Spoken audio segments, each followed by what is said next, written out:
किती छान झाले आपले गुलाबजाम। गुड मॉर्निंग सगळ्यांना।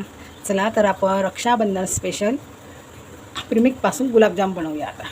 ते बघा, आता मी कढई घेतली आहे, त्याच्यामध्ये आपण 2 वाट्या पाणी घेऊ आपण आधी।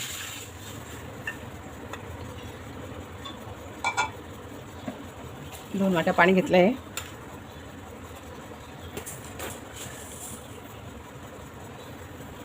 आणि साखर घेतली एक वाटी आणि अजून थोडी घेते मी, जसं 1.5 वाटी घ्यायची आपण साखर। आता छान आपण 2 मिनटं छान उकळून घेऊ। तोपर्यंत आपण बघा हिरवी वेलची ना ती सालून घेऊ आपण। आता 2 वेलची सालून घेतल्या मी, ते आपण टाकते।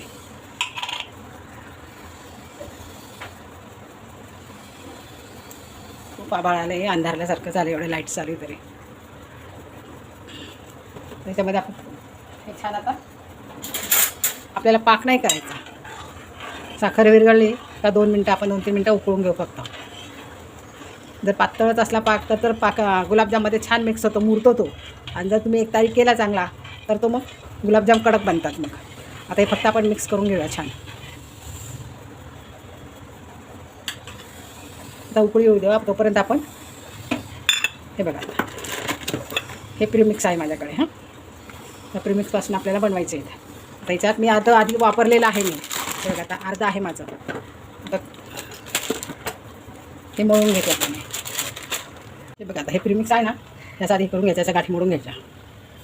याच्यामध्ये थोडं थोडं दूध टाकून आपण मळून घेऊया, हलक्या हाताने मळून घ्यायचं आपल्याला। आता तोपर्यंत आपला पाक पण उकळतोय।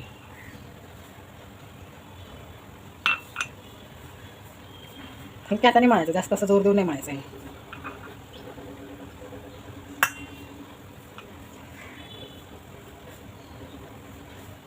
छान आता मळून घेते मी। पाक पण आपला उकळतात, 1-2 मिनटं उकळू देऊ आपण। यात थोडंसं तूप पण टाकून घेते ताई मी। हे बघा, आपला 2 मिनटं उकळतोय। हे बघा छान झालं। आता असं बोटाला घेऊन बघायचं, आपल्याला एक तारी पाक नाही करायचा। असं केलं ना, हे बघा ऑइली होतं, जसं काय तेल लागले आपल्या बोटाला, बस एवढंच ठेवायचं पाक आपल्याला। आता तुम्हाला पाहिजे तर फूड कलर टाकू शकता। हे बघा, मी थोडंसं केसर पाण्यात टाकून ठेवलं होतं गरम पाण्यात, ते टाकते आता। छान कलर आला बघा त्याच्यामुळे। आता बंद करून द्यायला, तोपर्यंत आपण गोळे करून घेऊ आता याचे। हे बघा असं मळून घेतलं मी, जास्त जोरला मळायचं नाही, हलक्या हाताने मळायचं असते पीठ। थोडं थोडं दूध टाकून मळलं, एकदम दूध टाकायचं नाही। कप लागलं आहे मला दूध। आता याचे आपण गोळे तयार करून घेऊया आपण। आता मला लहान मोठे कसे करायचे तसे तुम्ही करू शकता।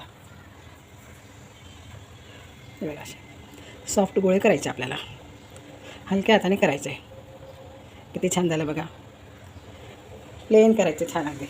असे गोळे करून घ्यायचे। एका बाजूला तेल तापायला ठेवलं आहे, तुम्ही तेल तुपात पण तळू शकता, पण मी तेलातच करत असते। एवढा गोळा घ्यायचा, कारण तर नंतर मग पाक गेल्यानंतर मोठे होतात। काही छोटे करते, काही मोठे करते। असे छान करून घ्यायचे, गोल गरगरीत करून घ्यायचे।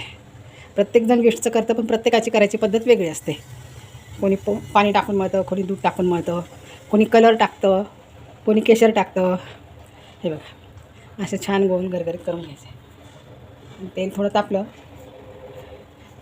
मंद आचेवर तळून घ्यायचे। मी सगळे करून घेते। तेल तापले बघा, आता थोडंसं टाकून बघते मी। तापले, आता आपण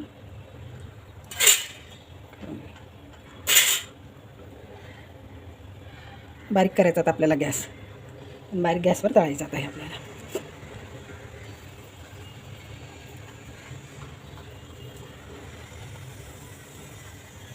सगळे असे करून घेते आणि टाकून घेते।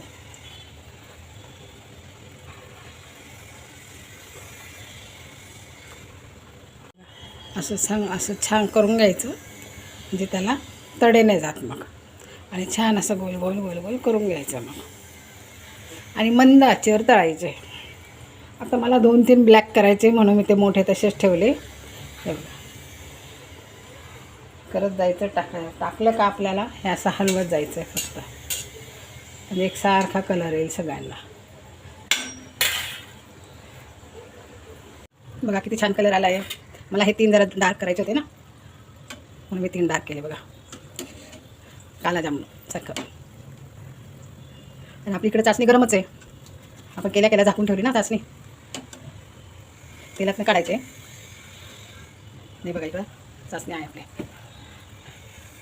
झाकून ठेवली त्याला, टाकायचे लगेच गरम गरम काढायचे आणि टाकत जायचे, म्हणजे गरम आणि झाकून ठेवायचे, म्हणजे ती 1 तासामध्ये छान मुरले जातात. मग मंद आचेवर करायचे, ते छान होतात बघा आपले. आपण सगळे असेच करून घेऊ. आता किती छोटे आहेत ना आपले, खूपच मोठे नाहीत. आता इकडे बघा पाकात टाकल्यावर किती मोठे झाले, कलर पण किती छान आले बघा. चला आता हे सगळे मी काढून घेते आणि पाकात टाकते, तुम्हाला कापून पण दाखवते किती छान झाले. तर वाव, बघा किती छान झाले बघा आपले गुलाबजाम. नाही बघा मस्त सरस पण बनवतोय, हे बघा किती छान झाले आतून परिपूर्ण. खूप टेस्टी, खूप छान.